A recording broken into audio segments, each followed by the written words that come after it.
On this episode, Dude and Brett sit down with Sam and dive into 5 different Larceny Barrel Proofs. Tune in to find out which ones, what they were, and what we think on this episode of The Bourbon Hunters.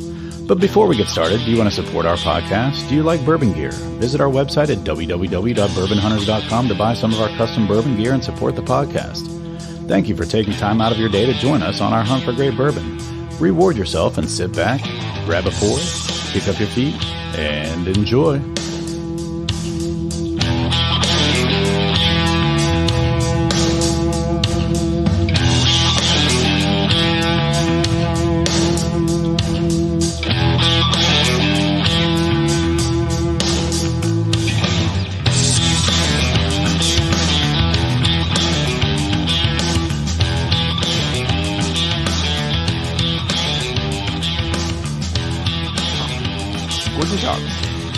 Welcome to another episode of the Bourbon Hunters. You just heard Brett pull a Tyler and start talking as soon as I hit the record button.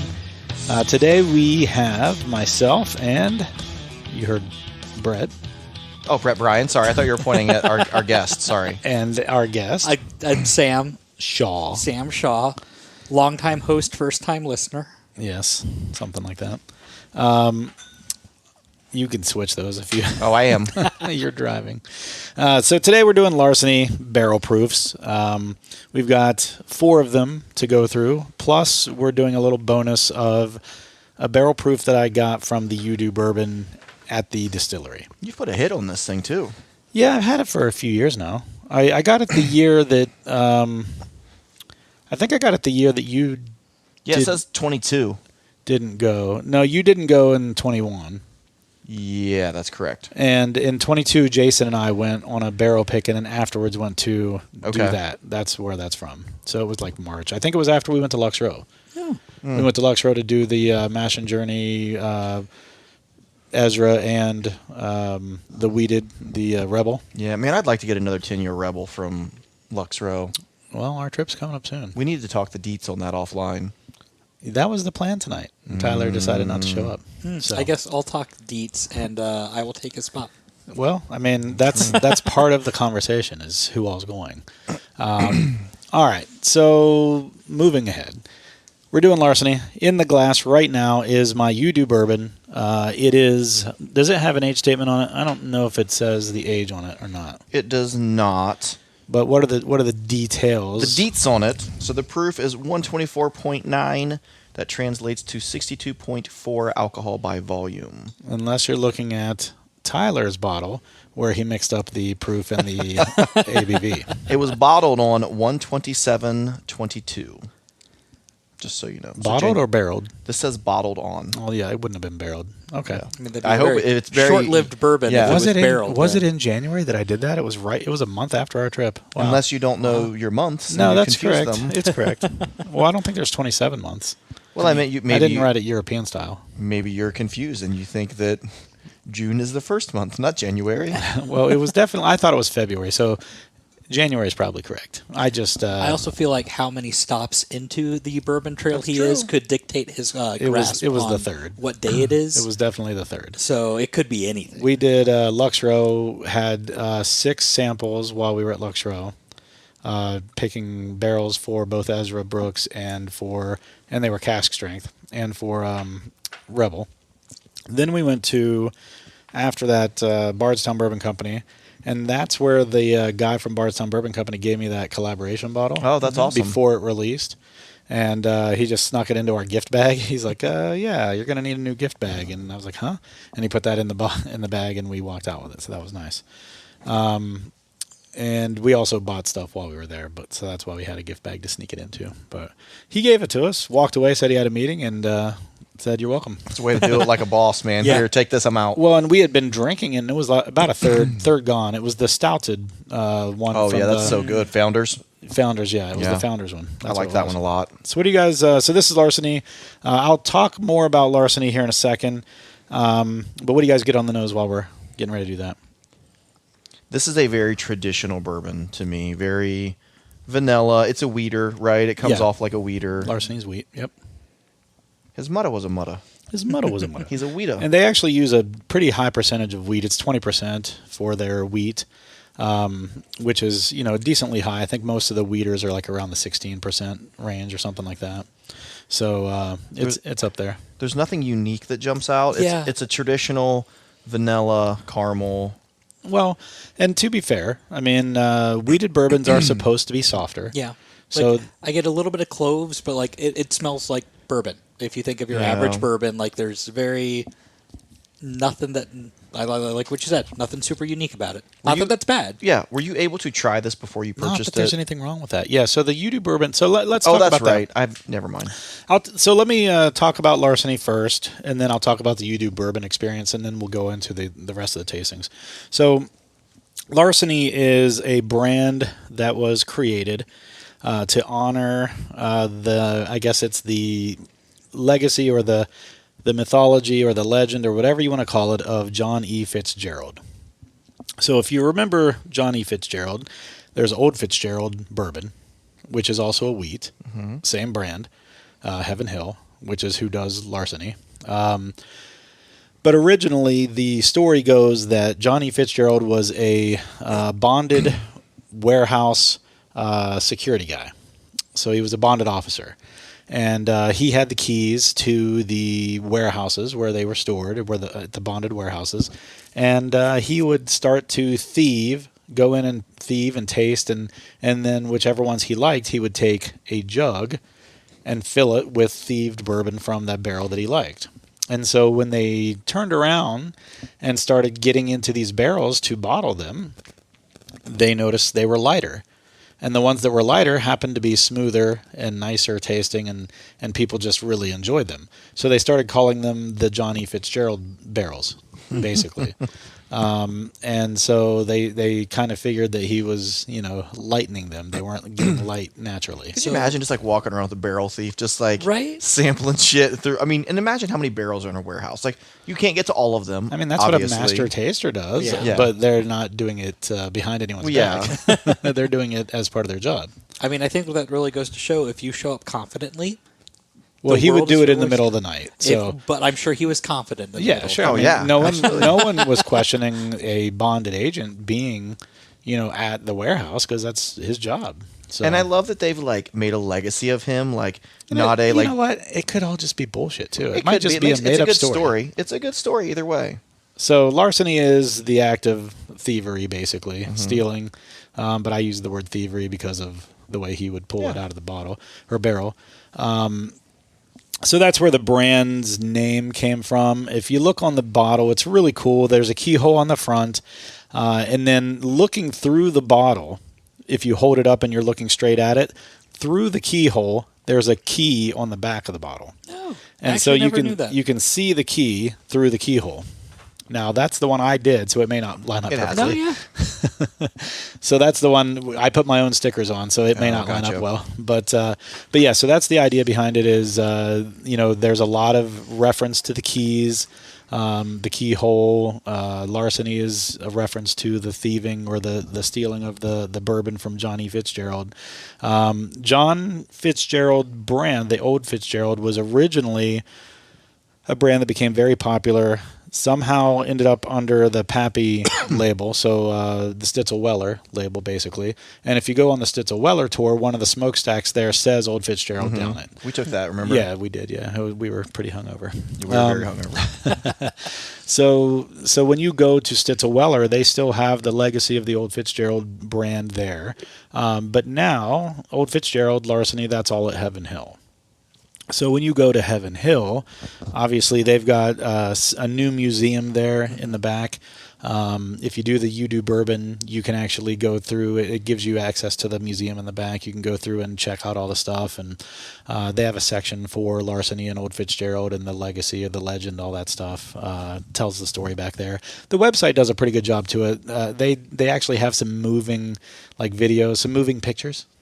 Do you remember we did that last year on our trip? And that's when we had the COVID queen that was like coughing and hacking the entire time. Oh God, she was was awful. she was the person leading it, and Yeah. and I didn't care. I honestly am not. Someone filed a complaint. They did. I forget who. I'm actually not that concerned by that kind of thing. And you remember Josh? Yeah. I think, and someone ended up with COVID after the trip, and I think it might have been Josh. Jesus. And but yeah, she was coughing every other sentence. She had she still had a body armor drink over there with her. Yeah, she was using she to was like hydrate. hungover, so, yeah, or sick. But she was not in good shape, man. There was something going on with her. It was just like disruptive to be like someone that's yeah, presenting, hosting. She couldn't get through a sentence or two without coughing, and it was not good. It wasn't like it was a phlegmy, nasty, and it was actually like a dry cough where she couldn't get the phlegm up, but the phlegm was there. It was weird. But anyway, so the You Do bourbon, I've done a few times. The very first time I did it, it was an amazing experience. They had 4 choices. So you go into the room.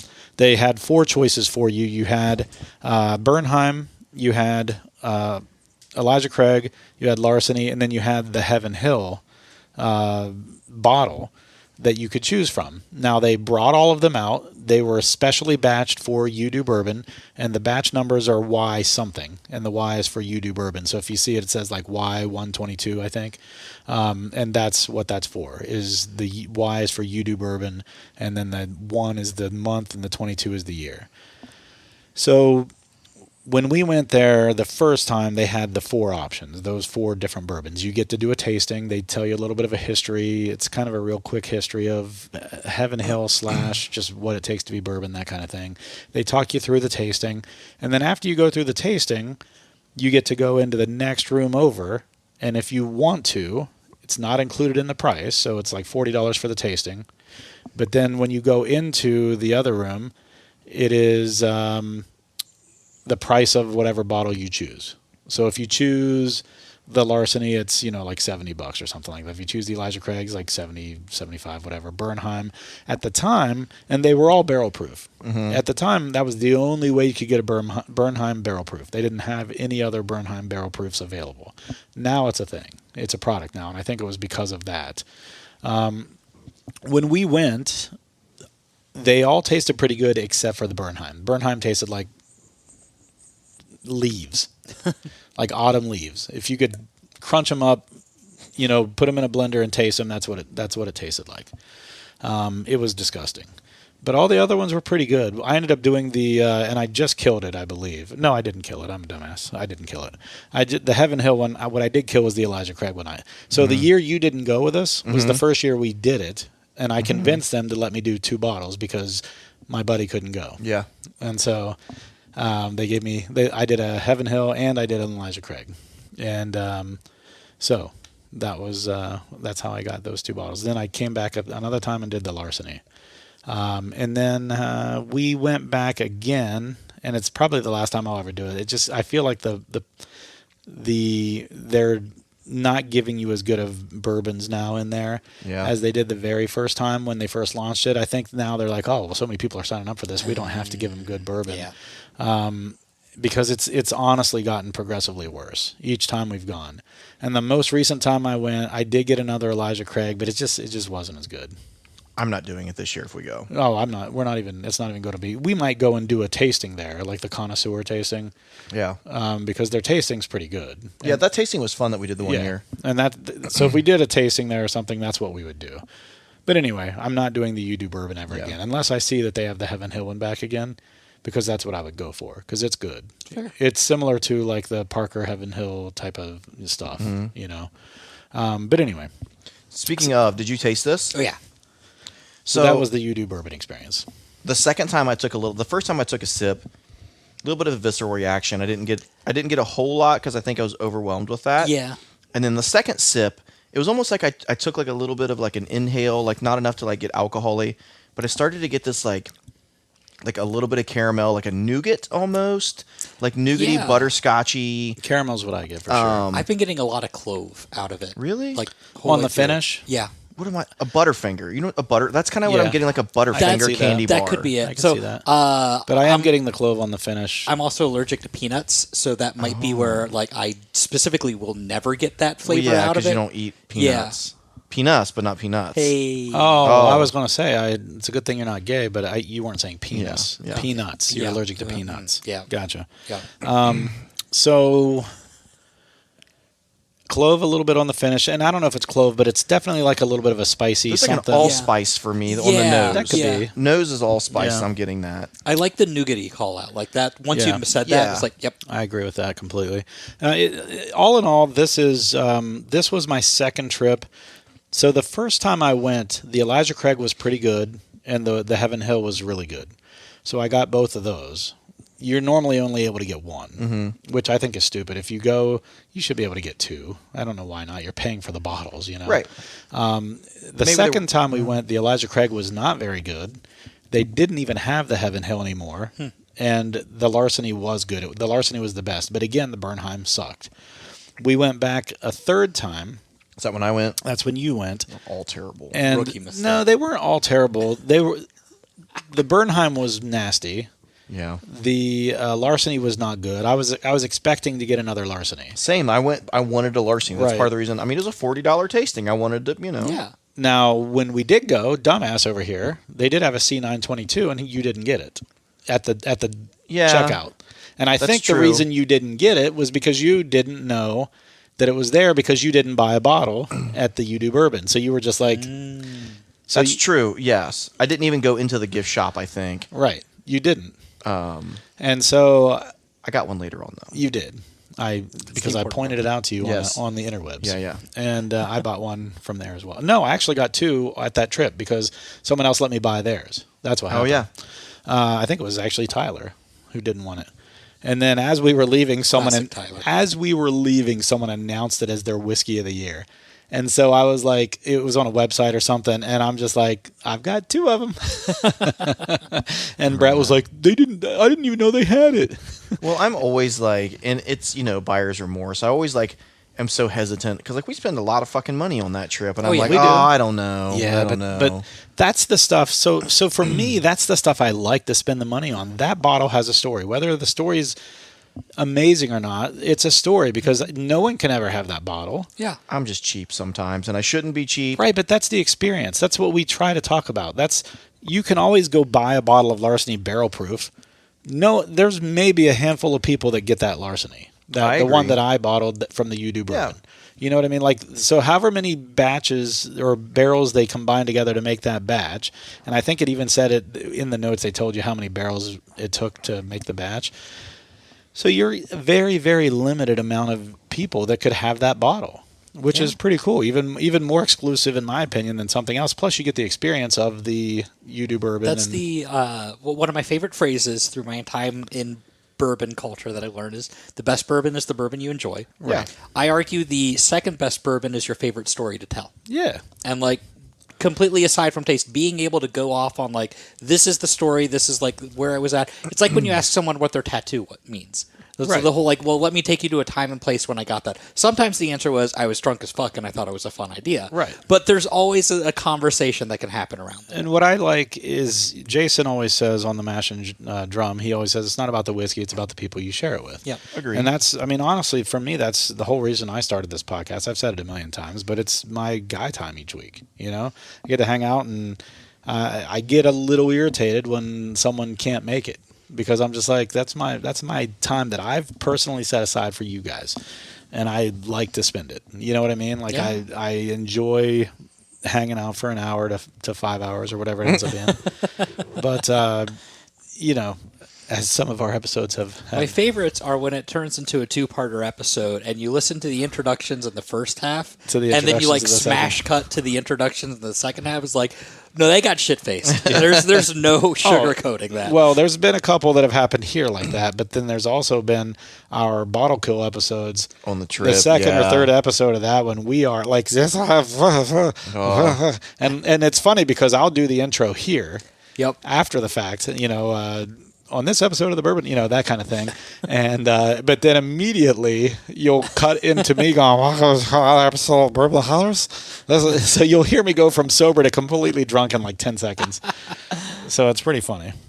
Those are my favorite episodes just because we are just hanging out. Yeah. And the group has grown each year, so it's kind of just been a fun. It has. Like last year is sitting in that while we're watching the Big Ten championship. The playoff games is what it was. No, it was the Big Ten championship. Oh, I guess I thought it was in playoffs December for some reasons. Okay, that's right. So we were watching Michigan versus Purdue.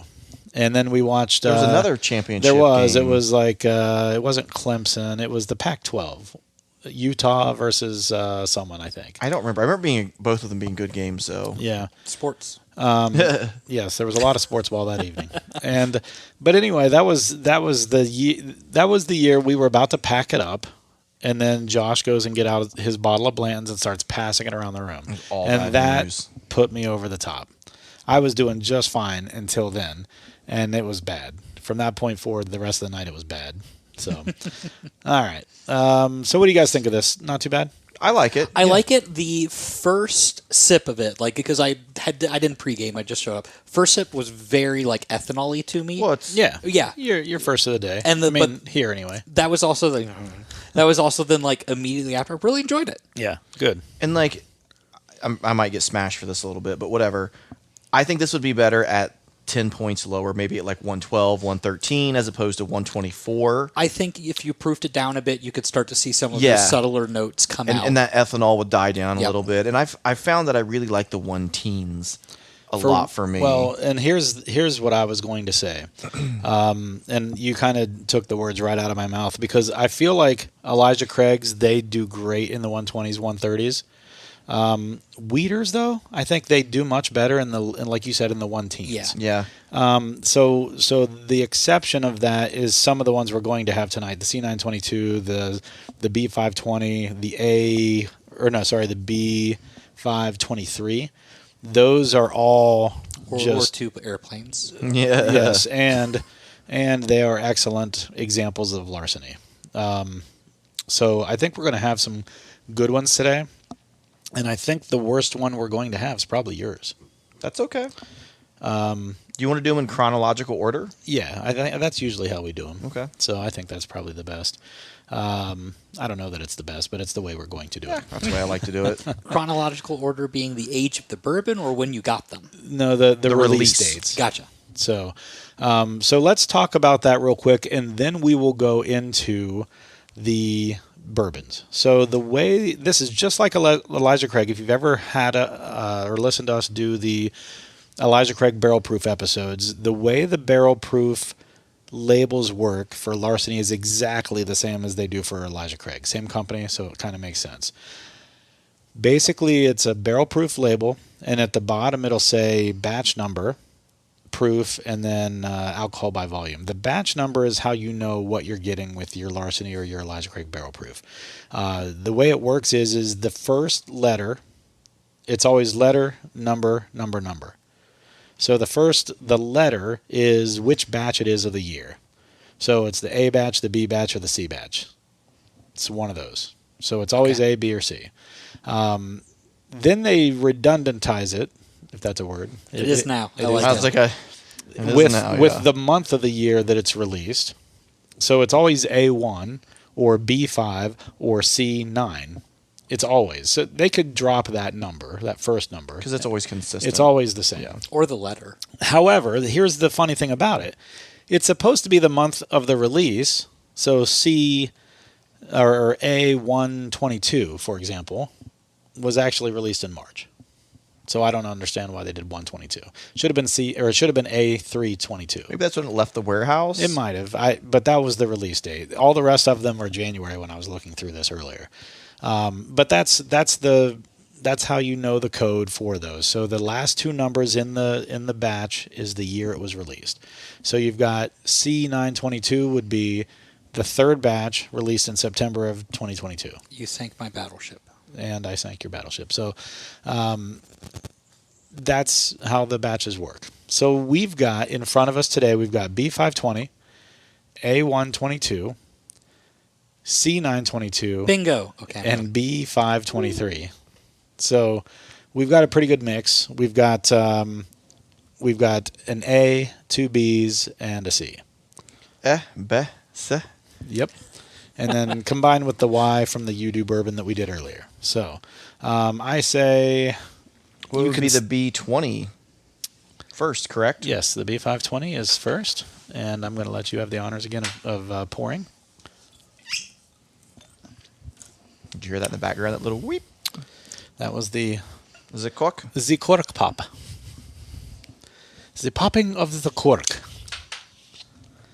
And then while you're doing that, I'm going to open up the C922, which is we just killed a bottle of it, and we just opened a new one. So I'm going to pull the cork off of that one to let it oxidize a little.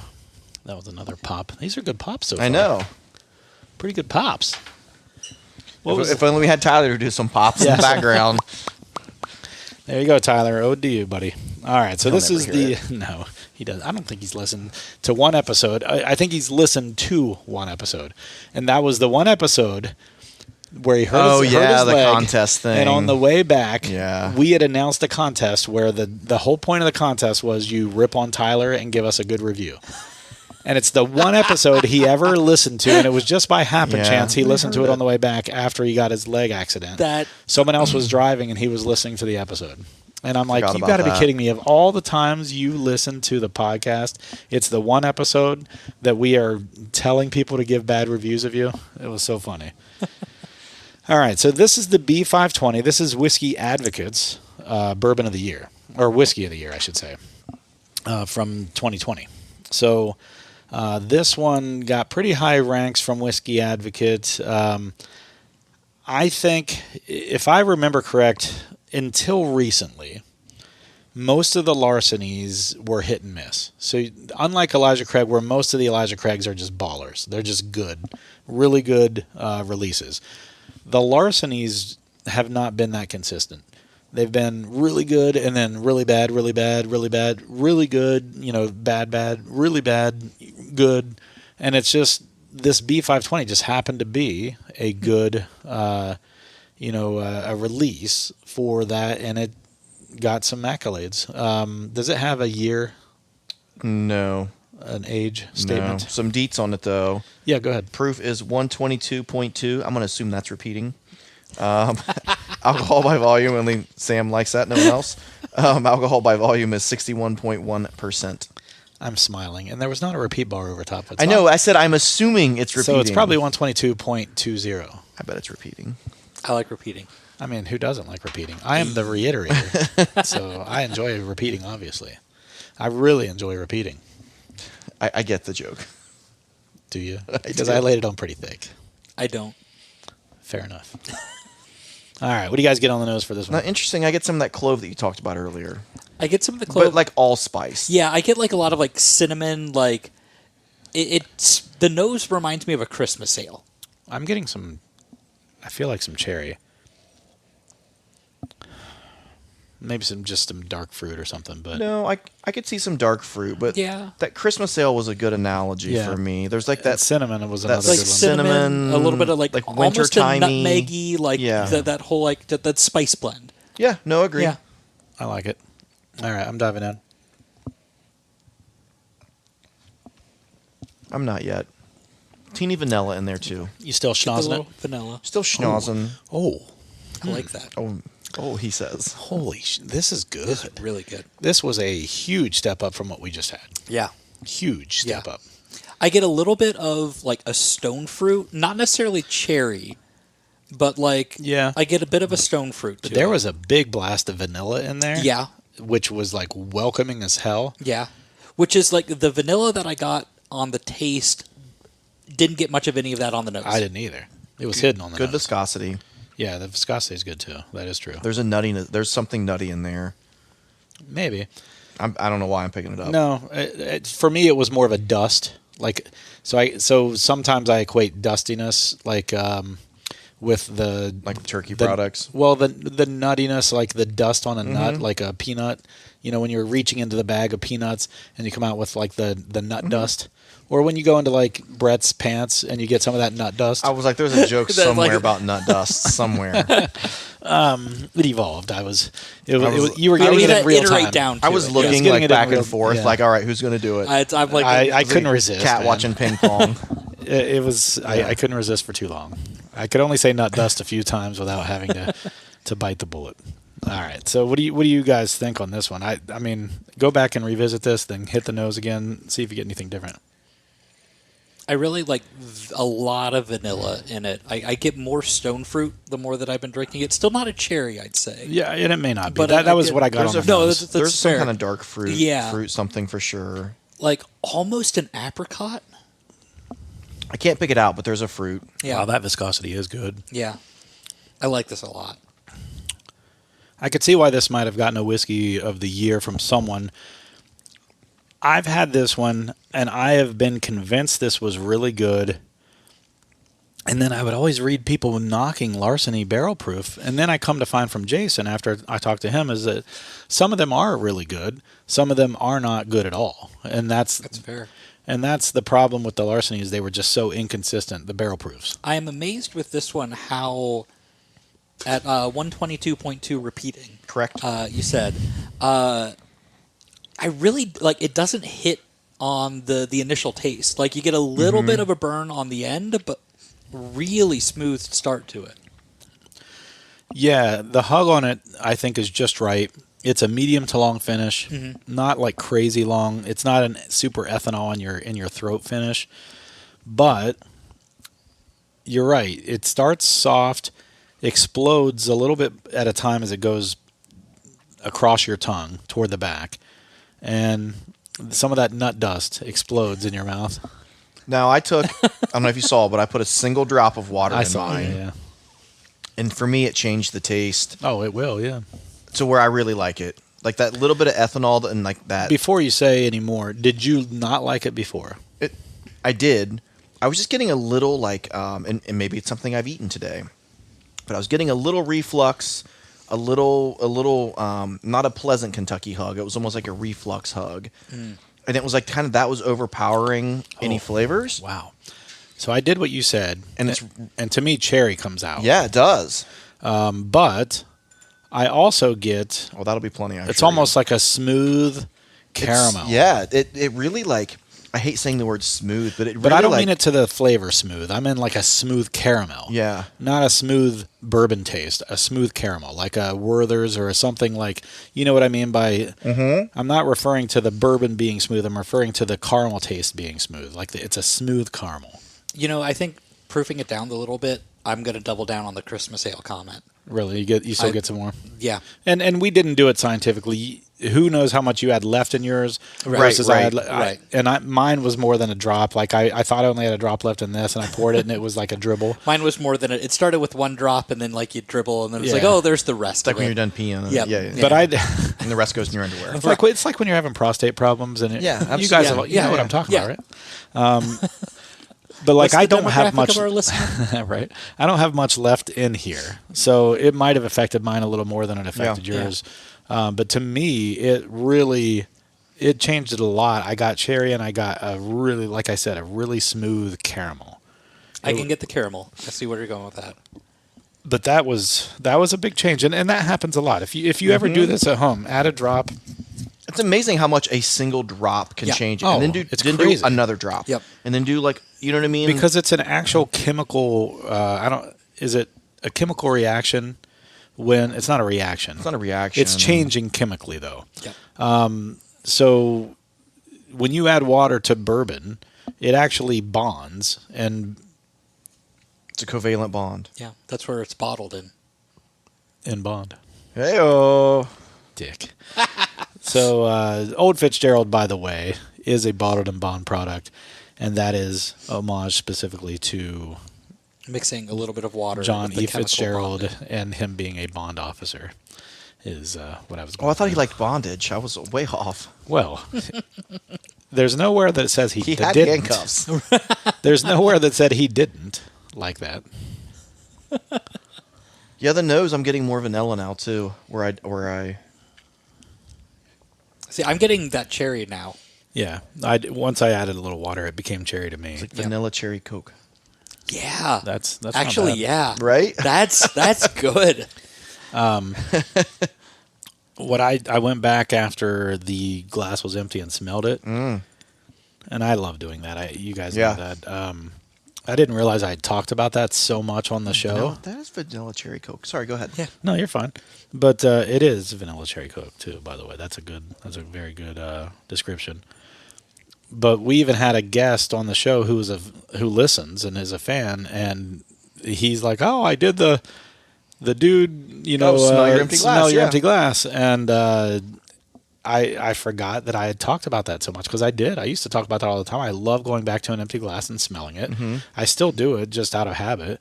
And you get the oak and you get the sometimes tobacco, sometimes like a oaky tobacco type of thing combo together. But it always gives you that wood. Like it gives you a nice idea of what that wood influence was. One time, that's good viscosity. At the end of an episode, we need to have you nose the lineup of empty glasses and try to pick which bourbon was which. But see, here's the thing. I mean, I'll do it as an experiment. It'd be so difficult. But the problem is I feel like all you get on the empty glass, for the most part, is just wood. It's not the bourbon anymore. It's just the wood, and that's why I like it. It's the wood influence that you get on the empty or dry glass. Man, I get a lot of like cinnamon, like not cinnamon, like allspice, baking spice. I did as well. But yeah, that's a good one, man. That B520 is really good. I'm really upset that it's only a third left, right? Just about. Yeah, probably. So the good news is we have another whiskey of the year coming up in one of these, and what some people are already calling early this year a possible or a contender for whiskey of the year. So we've got some good ones coming up. Bad news, it's not the next one you're going to try. Well, we got to tamper down those expectations before we build them back up. We got to come back down to earth before we go back into orbit. So pour yours out. This is the one I brought, and so despite what dude thinks, I really enjoyed this one. And you know what? I think I've had it, and I think I enjoyed it as well. I'm not saying I was just giving you shit. I'm not saying it's going to be bad. It might fall into the realm of good. It just may not be as good as the ones we're having. You can have as much as you want, by the way. I don't care. Now the dude trashed it. I don't want it anymore. I didn't even trash it, to be honest. Tuesday, I have to drive home and work tomorrow. Same. There will be limits. Oh, Same. I don't have to work tomorrow, guys. You lucky son. Dude, I have... Real lucky. I'm not going to do long work talk. I have meetings for like 4 to 4.5 hours straight tomorrow, and I'm like, fucking shoot me. I spent 7 hours filling out a form today and didn't get done with it. That sounds like a good Is time. that user error? No. Or was it that big of a form? He's like, I can't get my name right. Damn it! I need another form! Q, fuck! Right. Damn it, what is after the S? I cannot remember. All right, let's nose this one. This is, give us the details on your bottle, sir. This is the A122 batch. A122, this is 124.4.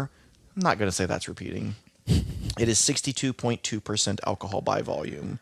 I picked this up. Actually, Tyler picked this up for me at his honey hole in Michigan. I remember, and I was irritated that he didn't offer me a bottle. But I had never had a Larceny Barrel Proof. That's why I just backed down. And that's why he offered it to me. So this was my first Larceny Barrel Proof. Yeah. I've drank quite a bit of it. Obviously, there's about a third left in it, or a little less. You're a little less than what I have in my B520. Yeah. So I hope it's as good as the B520, but from what I understand, I don't remember much mention of this one, so I'm not expecting it to be. So hopefully I'll be pleasantly surprised. I liked it at the time, but to be determined.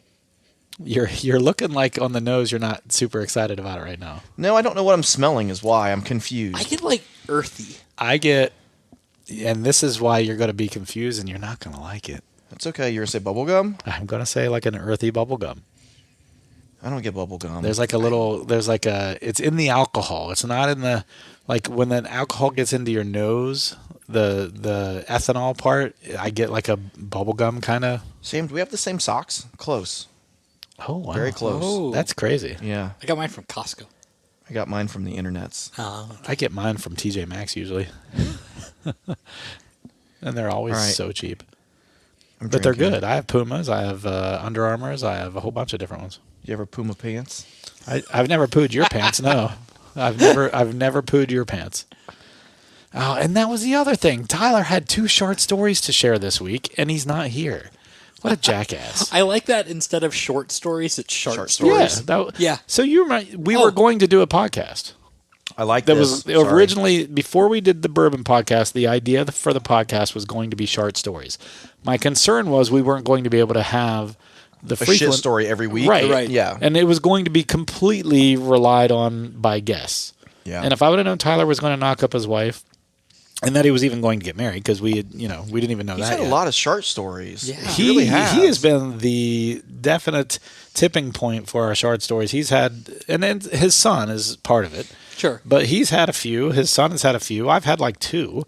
But we were going to have Megan on. She had like 3 or 4 just by herself. Yeah, it checks out. But yeah, that was the original idea. I even had the podcast cover already designed up and everything.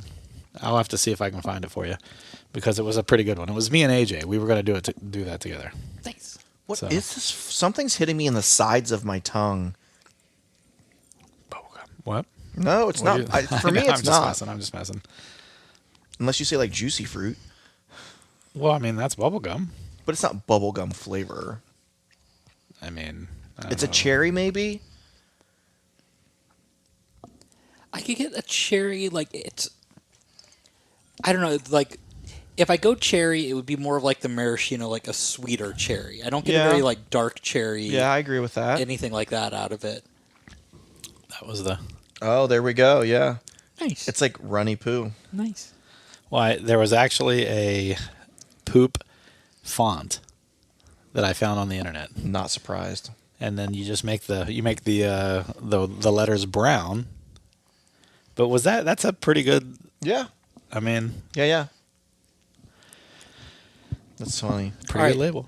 Speaking of bubblegum, I get a little bit of Big Red out of it. Oh, I hate fucking Big Red. Don't tell me that. He hates bubblegum and he hates artificial cinnamon. Yeah. He hates artificial cinnamon.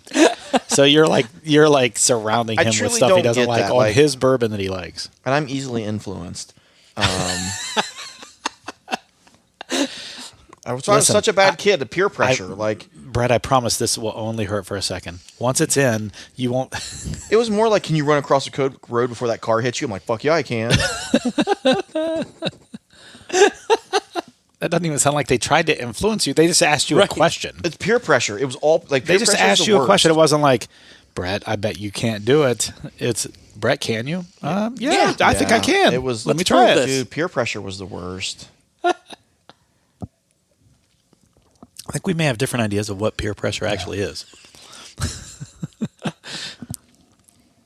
Hey, Brett, how you doing today? Sure, if you want to peg me, that's fine.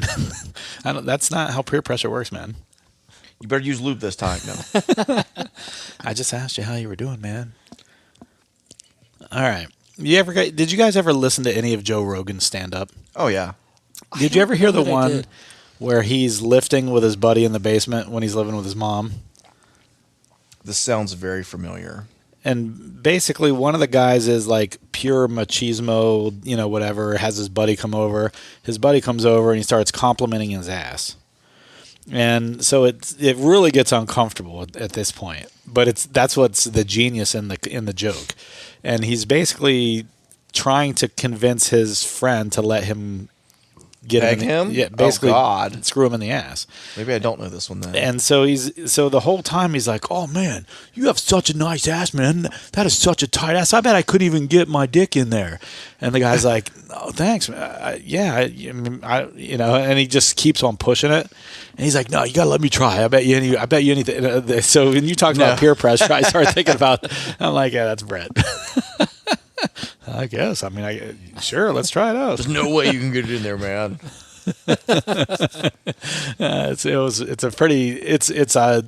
It's a funny but hard to listen to, like awkward type. Yeah. But that's what makes it so much funnier. That reminded me of a funny moment at work where a coworker of mine, he went to a different location, but he's still within the same network where I work. I don't like saying names out loud. And he's very openly gay, like doesn't care. And like, guys are guys, and like I farted at work one day and he was like, "That's a straight ass if I've ever heard one." I was like, "Oh my God." What does he expect to hear? I don't know, he said, "That's a virgin ass if I've ever heard one." That's what he said. That's funny. I was like, Jesus. It would have been funnier had he been like, yeah, that's, did you have Brussels sprouts yesterday? Or something like that. Yeah. Tony? Tony too.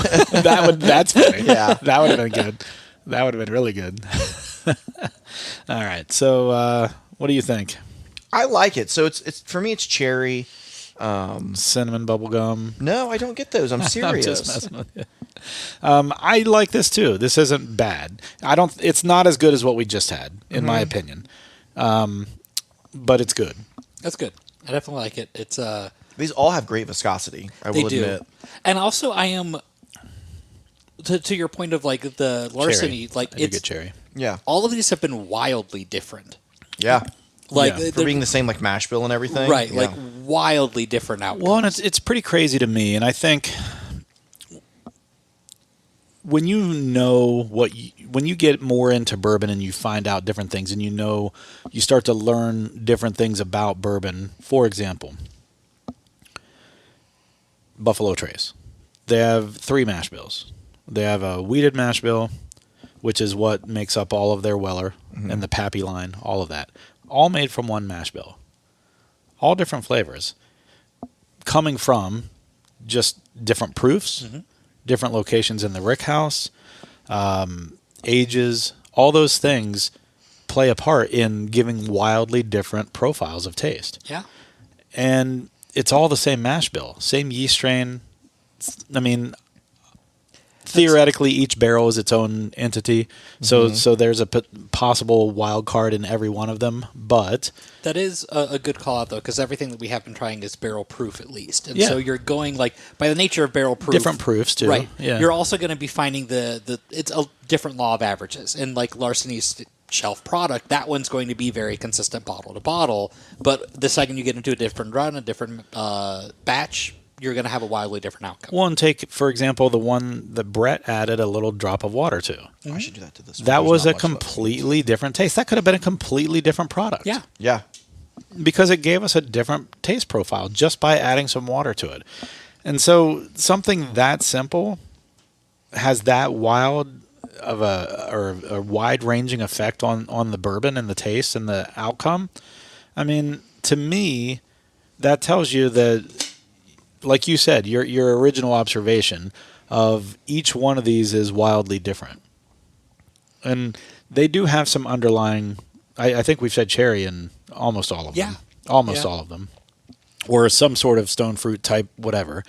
But I think that goes to just not only the variability of bourbon coming from the same mash bill, same yeast strain, all that stuff, but like it explains why there's so many things on the market and how a company like Buffalo Trace can have 23 different bourbons with 3 mash bills. What's funny too, even talking about like shelfer products. So I remember it was COVID. It was like 2020, like heart of COVID, and you wanted to like the gym was shut down, everything's fucking shut down, and you wanted to do a podcast, or someone did, just connect and chat and whatever. And it was Aaron, you, and myself. Yeah.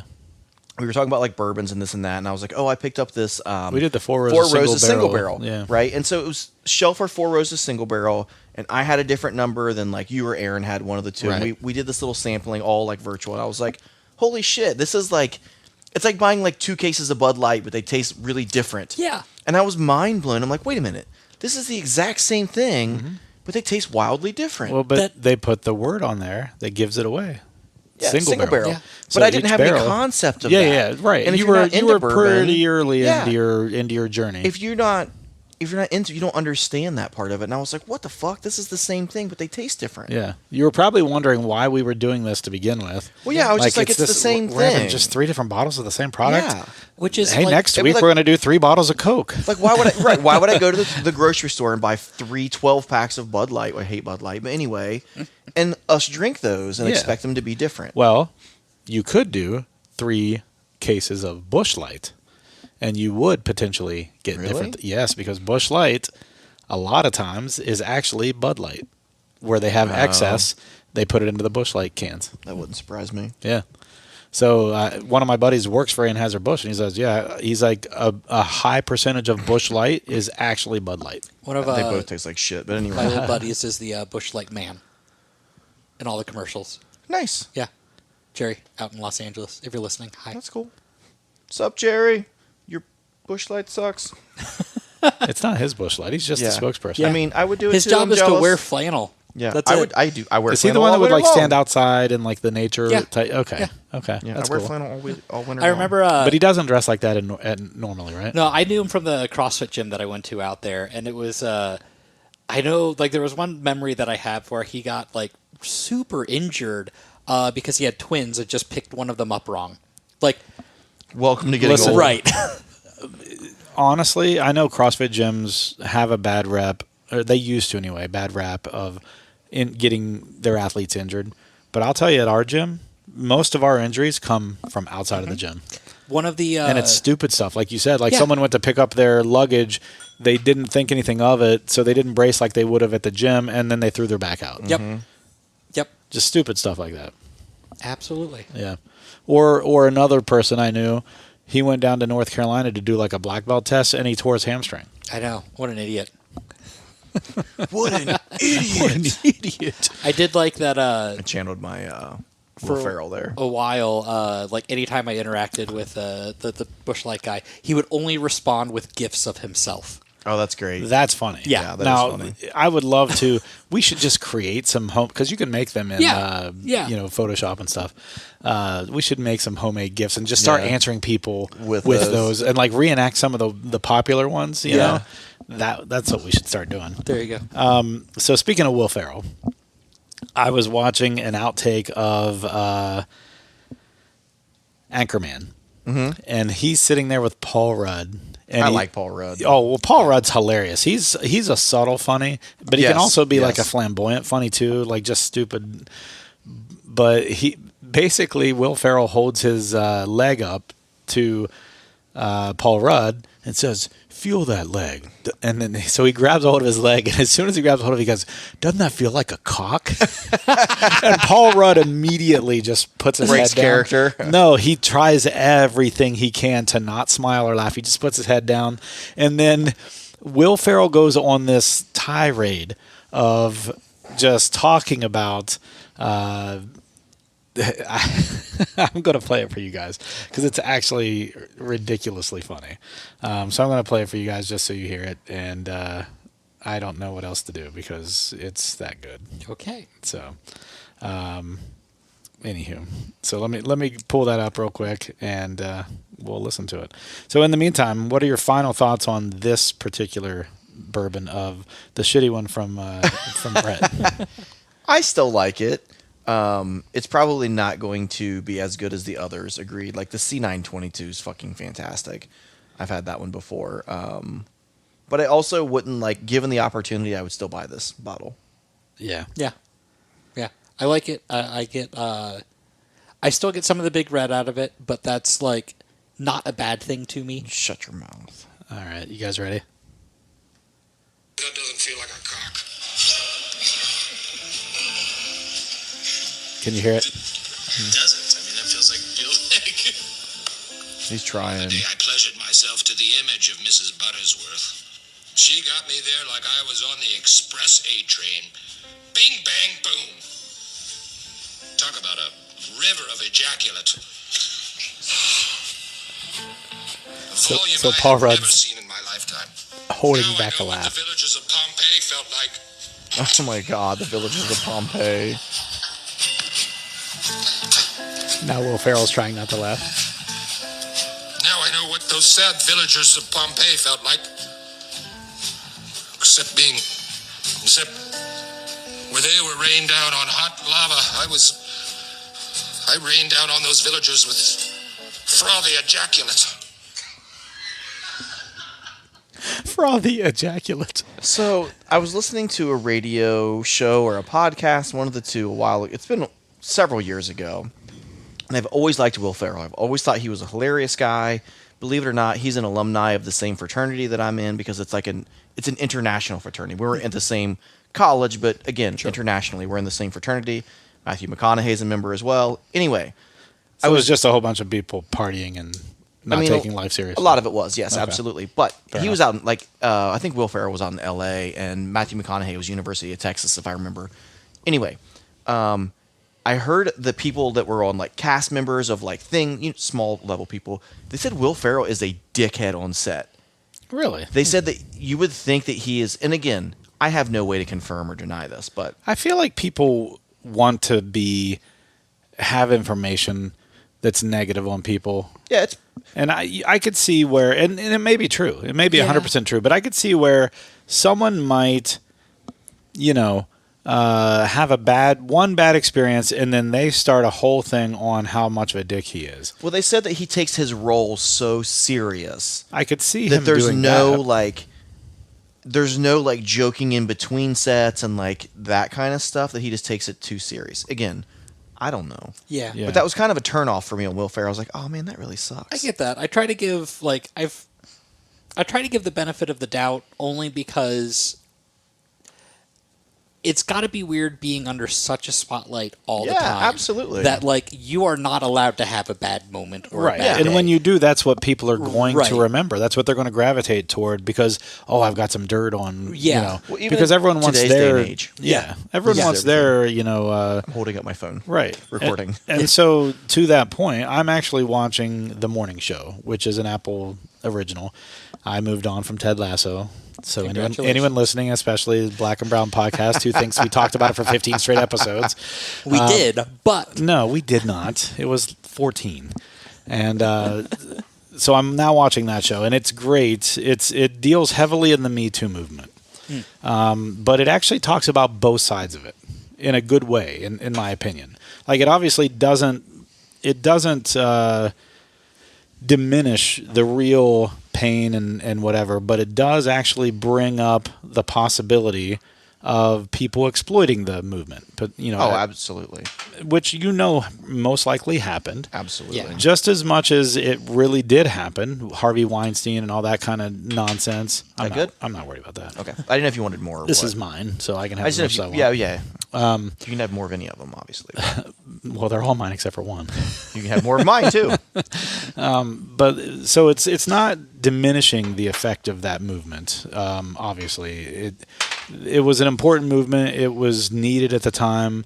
As much as women have made progress in every industry, every place, there's still exploitation of power against women happening. And I don't deny that, nor do I say none of that stuff ever happened or anything like that. But I do think that there was an overreaction, just like there is with everything. Oh yeah. There was an overreaction and an overreach with a lot of that stuff. yeah, I think that Excuse me. I agree, but I also think that if that is the cost of having this conversation at a real point at all levels, I'm okay with that. I understand what you're saying. I agree. What I do hate is that I do feel like in hindsight it has been shown in a few instances that some people's careers were incorrectly ruined. Yes.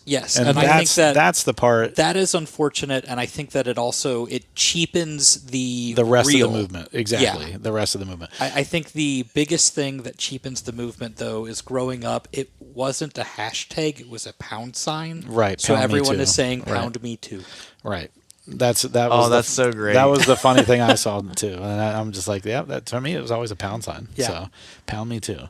No, but all jokes aside, so this is C922. This is C922, which you guys are hearing the reactions to, and this is a lot of there. This was multiple people's whiskey of the year last year, and this Candy is bar. This is a fresh Yeah. crack. Not like candy bar. Yes. Sorry. 126.6 proof, by the way. Jesus. And so it's 6 repeating. Obviously, Only the one. So 63.32. if it were, then it would be 5 repeating because you would have to round up to 6. Not necessarily. But you're not truncating it. Then it would be 0.67 or 0.7. Well, it would be if it was- 0.7 if it was. Yeah, you're right. You're right. So, Fair enough. I do math now. You do. See, I was right on mine. Yeah. But they shut Shut your larceny hole. your larceny hole. That's a good one. That actually just sounds dirty. Shut your larceny hole. So candy bar on the nose. Okay. Candy bar, man. I can't tell you what kind of candy bar, but There was nougat though. it makes me want to go to a gas station like and a get a Milky candy Way bar or on a the way home. Snickers. See, this is I get a much more Snickers. lighter, refreshing, I get the candy bar. It reminds me of having a Mai Tai on a beach. I could see that. It reminds me of being a Snickers. Go ahead. I think Snickers too. Serious question though for you. We drank this at the very bottom of a bottle. Yeah. Right before Sam got here, as Correct. we were waiting for Sam and his slow ass. Yep. The difference in taste between a brand new bottle and one that you just had. Now, that bottle that we just finished was probably just, well, shit, it was a year old almost. So the only 9 months problem old. with I know the question you're asking me, the taste difference and the nose difference, but if I could have done them back to Right, back, we had some things in between. Yeah, That's what makes it difficult. Right. I do feel like the nose was more aromatic on the first one, Yeah. but it was also the first thing I smelled all day. Right, but I thought the same thing too, and it could be for the same reason. Yeah. I was half in the bag when you got here, so it Did wasn't you like that word aromatic? I Go did. ahead. It All was right, good. thank you. It was good. And I also was not half in the bag when you got here. I was just kidding, but that was also my first alcohol sniff of the day. But I do feel like it was a little more aromatic. I agree with that. So This fucking smells good. it is. This is good. This Best nose thus Best far. nose, very best much. nose. Yeah. Okay. I think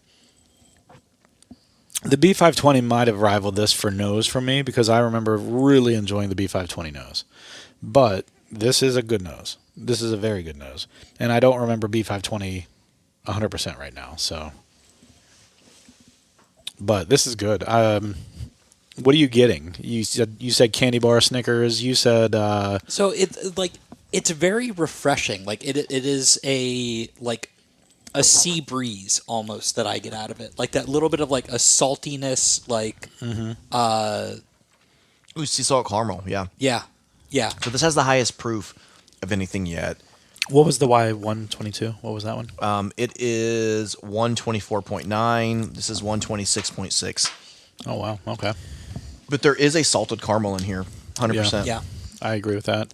I just had a little drink, so I do too.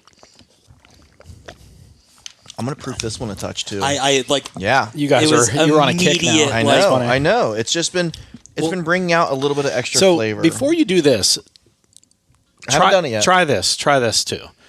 Take a drink of your water, Oh yeah, and have some residual. but don't completely like just keep milking your mouth of the water, if that makes sense. Take a drink of your water, swallow it, and then immediately drink your. It does two things. It cools it as you drink it, but it also adds a little residual, and see if that changes it any for you. That might have been too much water because it masked everything. Well, that could have been the cooling effect too. of Could have the- been. But okay, so do your thing now. I just wanted to try that because I've had people tell That's me good. to do that. yeah. No, I agree. Especially before you commit to proofing an entire pour. Well, right, that because once you do that, you can't undo it. That's why Jason showed me the finger drop because before Yeah. I would try to do it from my And you'd drink, get and too oh many. shit, yeah. I need, The a finger water drop dropper. is just like using a dropper Yeah. almost. And I have droppers here. I could always pull those out whenever we do an episode. I should probably do that.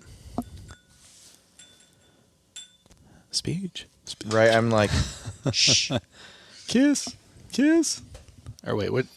The clinging is Yeah. the kiss. Yeah, never mind. But they do speech with that too, don't they? Sure. It's your podcast. You do whatever you want. Hold on. I need a drink of water to cleanse my. Your palais. What do you think? The first sip after the drip. Is palate a French word? Well, it depends on if you're talking about wood or flavor. Flavor? Not a palate of wood, not like. I know. I was PALET. trying to be funny. Proof down, I like it. I don't know if I do. I do. Like, it was a little too harsh for me. Like, I didn't think it was harsh at all. it was too high of a proof where that was masking everything else for me. It's allowed to be for you. You're allowed to be wrong. It's fine. This is one where, all right, the ethanol stayed the same, but it hid something that I liked before proofing it down. So you're missing something that you liked previously. Yes. That's just me. So you liked it better before proofing. You liked it better after proofing. What are your thoughts? You did it too. I like it both Same. ways. Maybe. This one to me is the most complex of all of them. Oh, it is. It is. So and I think you've heard me talk about this in episodes past. One of my favorite things about a bourbon, I love viscosity just like you do, but I love when a bourbon evolves as you drink it throughout the evening. Yeah. So yeah. It's, to me, I kind of refer to it as telling a story. And the more you drink it, the more the story you get. And so throughout the night, you can sit down and drink the same bourbon. I generally don't mix my bourbons at night. So like if I'm going to have a pour or 5 at night, I will usually stay with the same bourbon the entire night. Unless it's me drinking cheap stuff. Yeah, same. If I sit down to a nice bourbon and I decide to have a second pour, I'm going to do the same bourbon again because I picked that bourbon because I wanted to continue telling that story throughout the evening. And for me, this is one of those bourbons. This is one of those ones that continues to evolve the more I drink it. I drink it once, I get a little bit of cherry, I get a little bit of vanilla, I get a little bit of whatever. I drink it again, I get some caramel, I get some nougat, I get some, salted caramel at some point. Each time I drink it, I find something new out about it. And I love bourbons like that. And I feel like this falls into that. That's why I originally loved the C922 to begin with. That's why one of the bottles is already gone. And we're on the second one now. You have a C922 at home. Have you opened it? No. Because you've had mine? Well, because you still have your other one left? Yeah, because I was going to, I don't know why, but I wanted to cache this one before I open the other one. You should do them side by side. No, I should. I mean, now you have, but... I'm to the point where, I've bought stuff recently, but prior to that, I haven't been trying to buy much because I have so many good things. The C922 is a perfect example. Yeah. I have so many good things that I'm not drinking. Yeah. And so I'm trying to, get through stuff why am I saving these bourbons? There's no reason to save them. I want to drink them. So I have more Russell's Reserve than anything. I have a shitload of Russell's, but it's my favorite. So some of them I've been, saving back, it's a K Warehouse. I love it. Drink it. Enjoy it. Tomorrow, I know this sounds sappy, but tomorrow's never promised. Enjoy them, right? No, so that's what I'm doing. I'm going through all the stuff that I really love right now, and fucking killing them. Yeah, and to be honest, I will say, now that this one's opened and it's got a little bit of room for oxidation, I'm probably not going to touch this for a while because we just killed the other one. Yeah, no, that's fair. And this is a whiskey of the year, so I'll probably let this one and the B520 sit over there for a little bit. Hopefully, get another one. I've got the B523. Which I think I'm so angry that I didn't taste it while I was on vacation. I just didn't want to have to travel with it back. I get it. Yeah. Because it's so good, and they had 5 of them. I could have gone back the next day and grabbed another. And I'm upset that I didn't do that. So here's my big hot take. I don't like this. You're allowed. It's okay. Yeah. That's funny. It's something that, even proofing it down, it still drinks too... I can recognize that it's complex. It still drinks so hot that I don't get any of it. It's been the highest proof for sure. Yeah. What has been your favorite thus far? See, this is where I'm not good at Battleship. A122. Oh yeah. I know. I have no doubt. That's funny. I think the third one was my favorite so far. Oh, that's A122. Okay, then it was the second one. The B520. Yeah. Yeah, that B520 was really good. It was. I like that one a lot. I agree. It was good. Shall we do the last one? I think we should just cut it off now. All right. Thanks for joining in, guys. Great having you here. No, let's do the last one. Drink it off the air. Bourbon Hunted. I think this one, I have not done up against the C922. I think this one is going to be a pleasant surprise because I think it's going to give us something which we haven't had a lot of with Larceny, and that's some consistency. I think this is going to be one of those ones that... I poured a little more than I wanted. That is a healthy pour, my friend. I did not mean to do that. Hey, healthy pour. My life. It's your last one. It is. You're fine. It is. I am going to have to go urinate. I gave you kind of a hefty one, too. I'm so sorry. I am okay with that. So sorry. All right. I shall return. All right, I'll pause. No, really? And Brett has finished urinating. It is. And he is back. Did you wash your hands? Oh, shit. I'll pause it again. No, I'm kidding. You actually I should have known you were joking, but you did it in a way. The reaction seemed very genuine enough. Yeah, it would seem very genuine, and I was like, "Oh shit, fucker, Urine sterile. It's fine." I know my wiener's bad.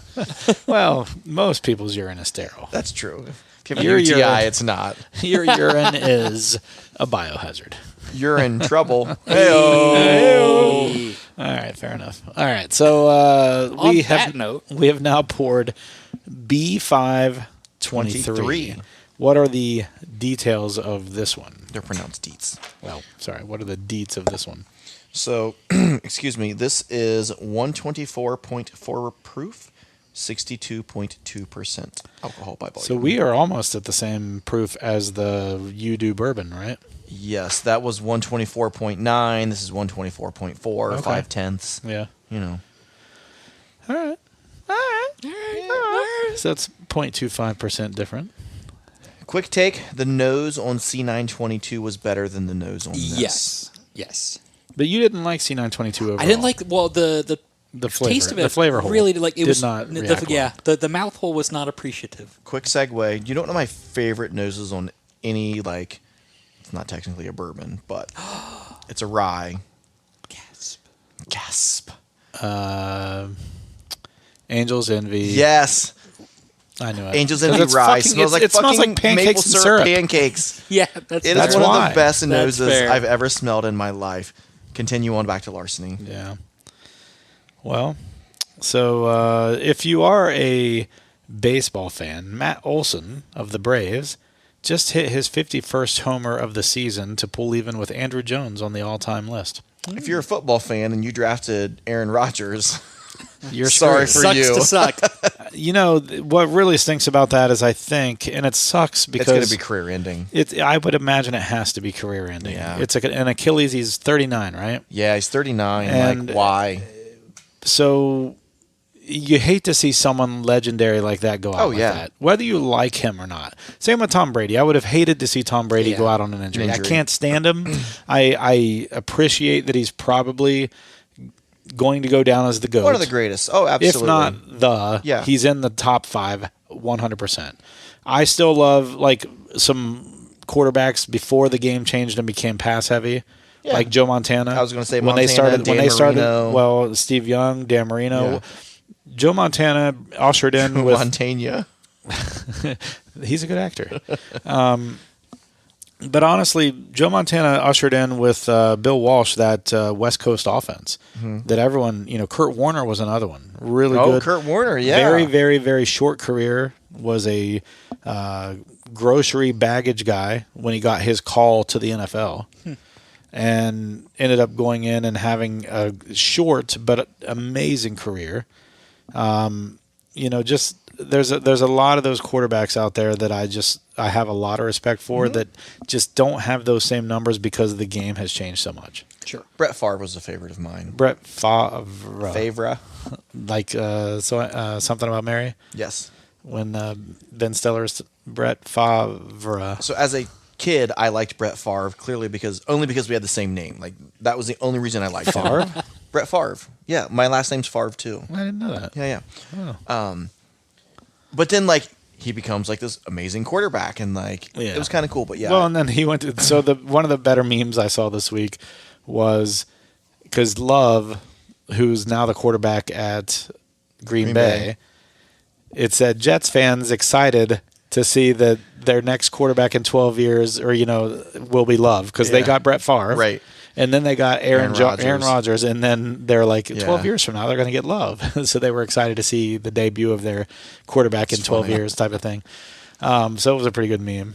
But they've got to be just shitting themselves. But they put a lot of money into him. But for him to not even last 3 plays, I think it was. 4. He lasted 4 plays. Was it the 4th play? Yeah.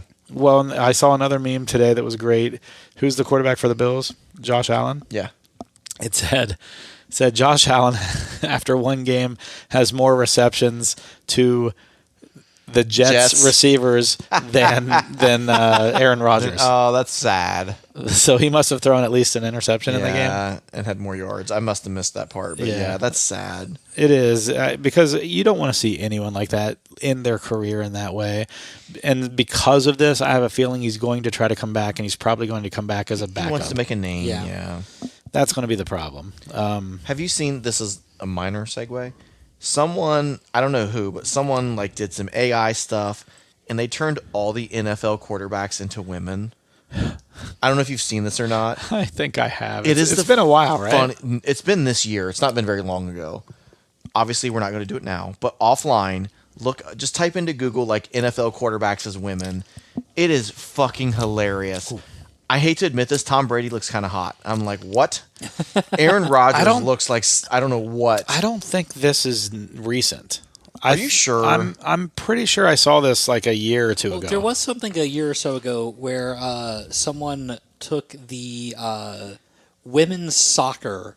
I think it was like the World Cup. One of them, I forget which game it actually was, but actually went in and changed all of the women to men in the highlight reel. And so the highlight reel was... That's Tom Brady.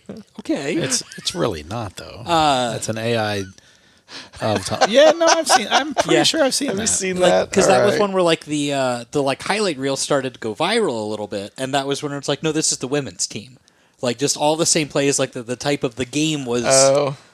Dude, Kirk Cousins looks fucking rough. So Kirk Cousins looks really rough. Pat Mahomes looks really rough. Oh, shit. Aaron Rodgers is the worst.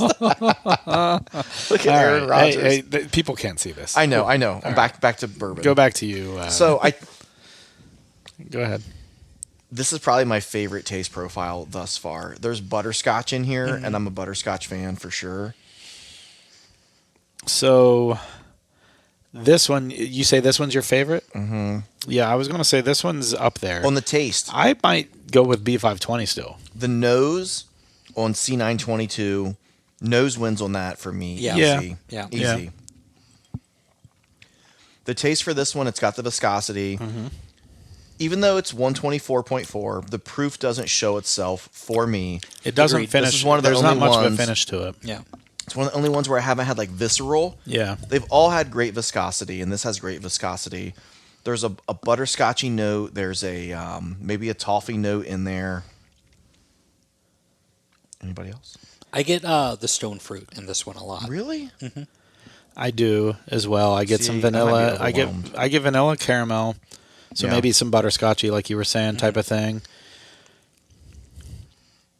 This is up there for me. I still think B520 is ahead of this, and then I think this one, and then C922 are my. Which one was B520? The second one. Okay, yeah. That was one of you said earlier. That's one I think is still narrowly ahead. This one. I mean, I might do A122 was like. I may do a quick pour of that right after this to go back to it because I would like to see, because sometimes the order in which you do them affects things. Yes, absolutely. I'm going to say I'm pleasantly surprised, especially knowing what I've read in a lot of the forums about how these have been hit and miss over the years. I've enjoyed all of these. I know that you didn't like C922. No, but like I didn't like it. I could still appreciate it. Sure, and that's fair.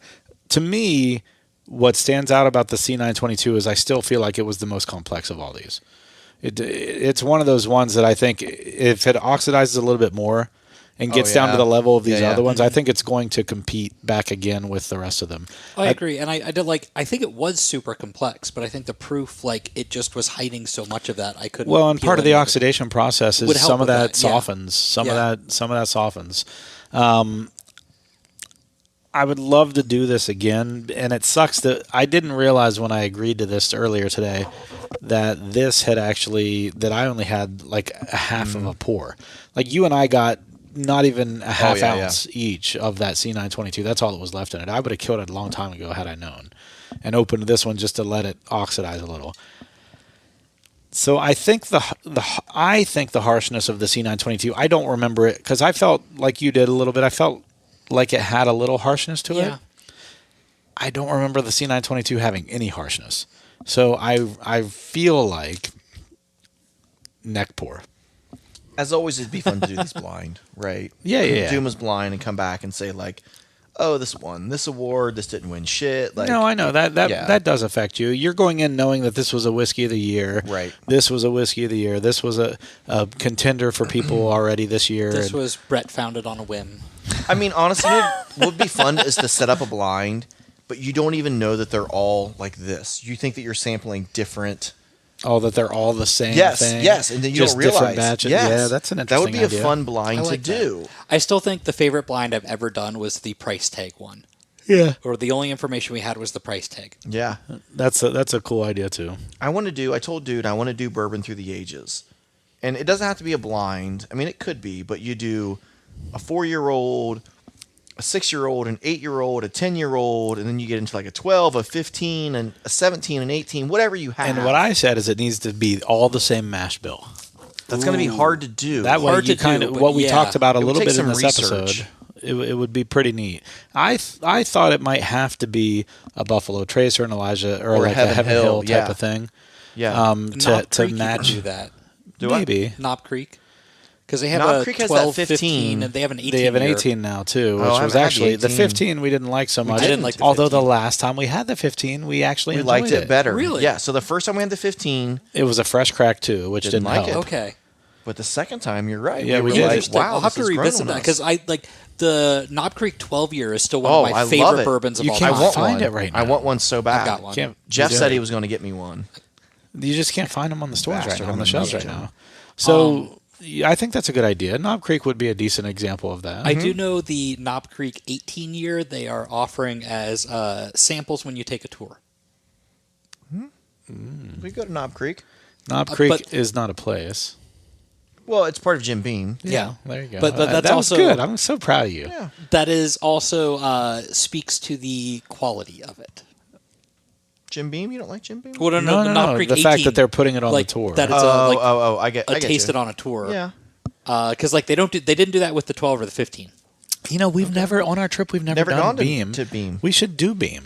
When I was in school, I've never been to Beam. I've I've also never been only there. been down there once. So that was the big thing. So I went to school in Kentucky. I've said this before. And But you went to school in Kentucky. Where did you go to school? Moorhead. Repeating. Yes. Moorhead repeating. There's a, He was repeating it. Every party he went to. we'll talk offline.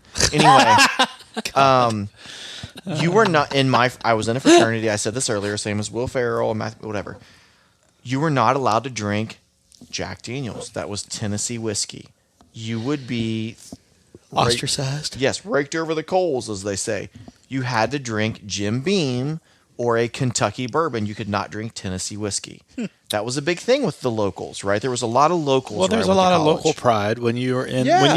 when you're born, raised, and grow up. All that stuff. Yeah, Go yeah. to school. Kentucky people really, and you'll find people in Yeah. Kentucky who swear they just don't know, but they swear that bourbon can only come from Made Kentucky. in Kentucky, yeah. That So it has to be made in Kentucky. It's not bourbon otherwise. And I'm like, that's not Knob true. Creek was a high-end product. They would be like, oh, someone brought Knob Creek. Oh, you know what I mean? Like Yeah. Maker's Mark, Knob Creek. Those It were still high-end is. products. I mean, yeah. they have high end yeah. options. You know, Woodford Reserve Double Oak Yeah. was a higher end. You know, I remember Woodford Reserve. just regular Woodford was a high-end Well, product. it just looked nice, right? Yeah. It's a nice also, bottle. It has like- a little price tag, like 40, 50 That's bucks. all like in college, middle shelf yeah, is it's high end. right. That's the like, Absolutely. oh Because shit, you brought otherwise this. you're drinking, $13. Yeah. Low I enough used to proof drink you can buy it Ezra at Brooks. CVS. Evan Williams, Yeah. Ezra Brooks. Ezra Brooks was $13. It came with a cork, and we'd be like, dude, it came with a cork. That was the mark. That was the thing. If it We, came with a we've cork. made it. Yeah. We've made it. We've Yeah. got cork money. For real. got It was a cork legit thing. that's Blanton's funny. was sitting beside it for probably $48. Yeah. And we were like, oh, Yeah, fuck whatever. that noise. Hey, $48. They both have a cork. Let's go with Right. Exactly. Let's go with the sub 20. Exactly. Let's go with the sub 20.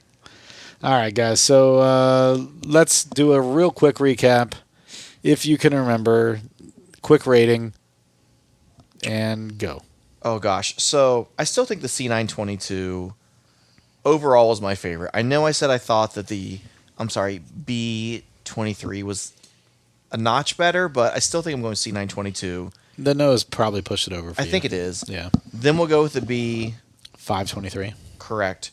Then I think I go B520. B520. Then A122. A122, and I'm going to put UDO bourbon last. I think we can all agree that the UDO bourbon's probably the last of all these. I would say. I'd say for me it's neck and neck with your A122, but your A122 edges it out. Which, whatever. Part of that Larceny Y experience was the experience. Right. And it was good. And I still enjoy the bottle, but yeah, I agree. I think it was probably my least. For me, the B520 is number one. Over the C922. The B520, yeah, number one. Yeah. Wow.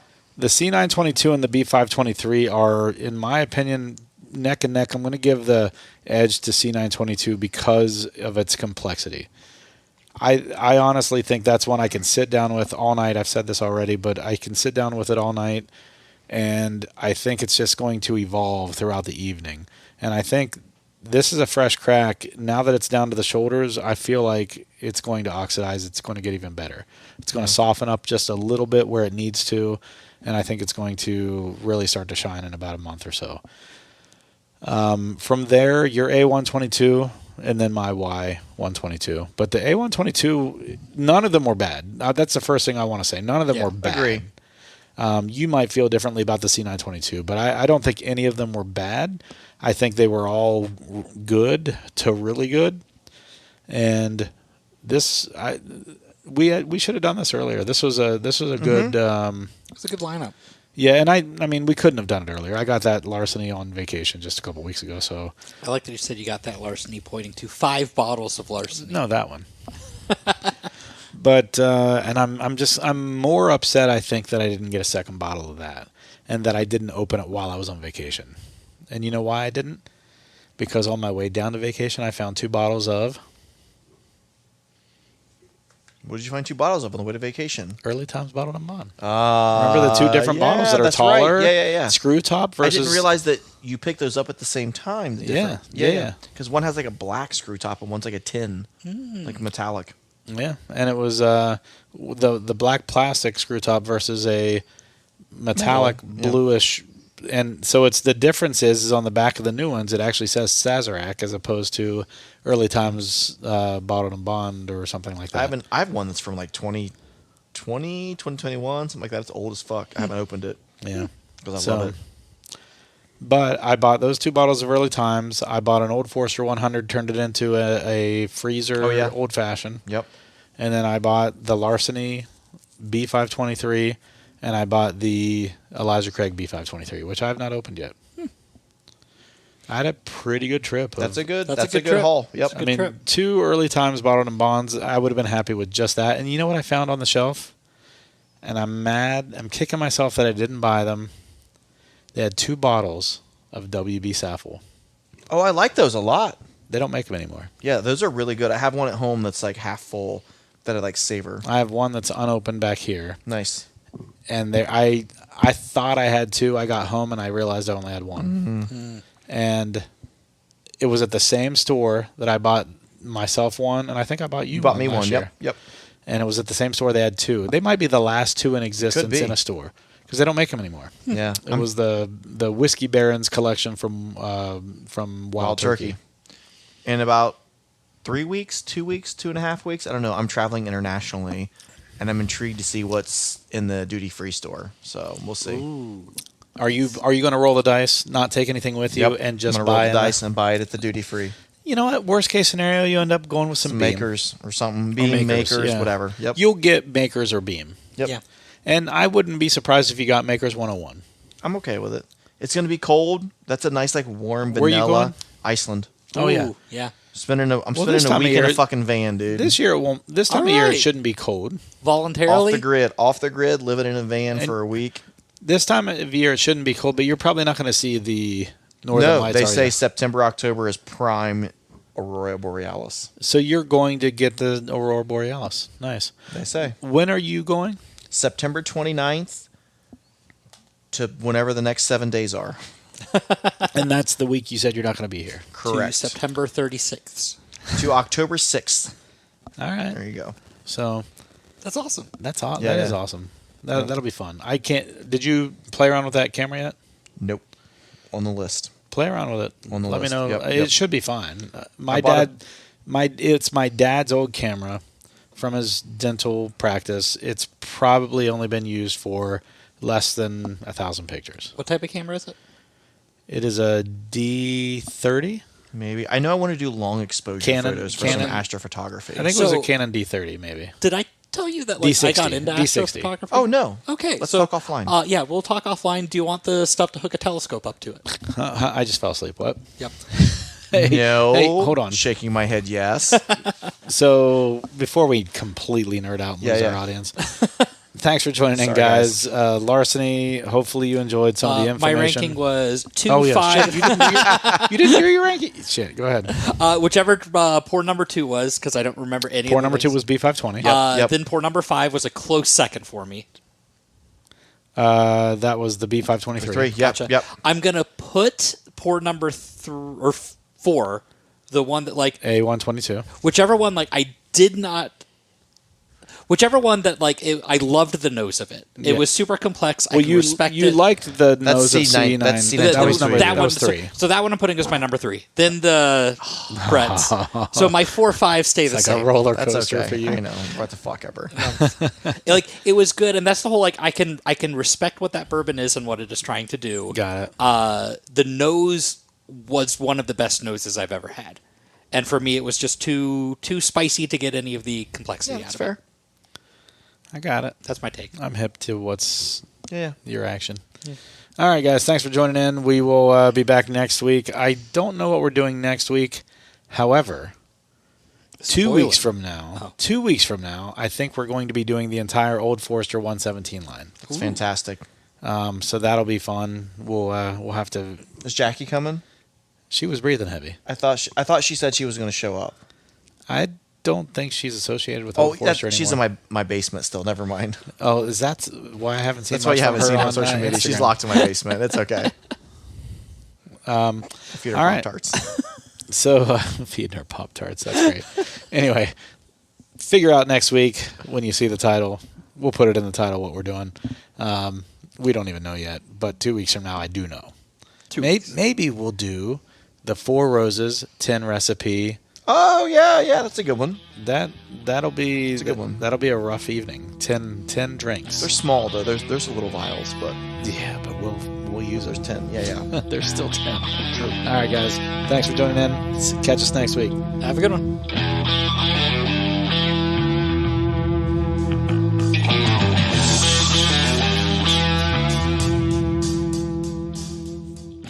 Thank you for joining in for yet another episode of the Bourbon Hunters. If you like what you hear, please leave us a good rating on Apple, Podbean, Google, or wherever you are listening. It definitely helps us to get great guests on our show. And follow us on Instagram and the Facebooks to keep up to date with what is in our glass. As always, sit back, grab a pour, kick up your feet, and enjoy some bourbon.